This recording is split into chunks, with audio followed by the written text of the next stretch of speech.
Okay, today we're going to see how many.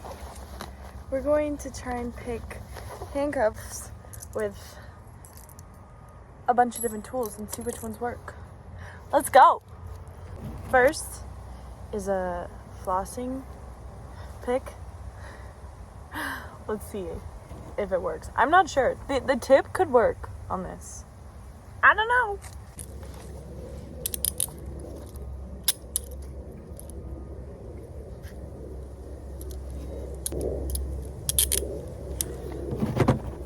Let's do this.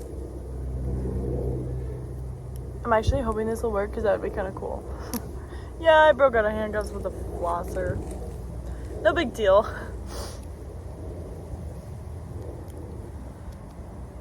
Thing is, it might not be strong enough because it's already bending too much.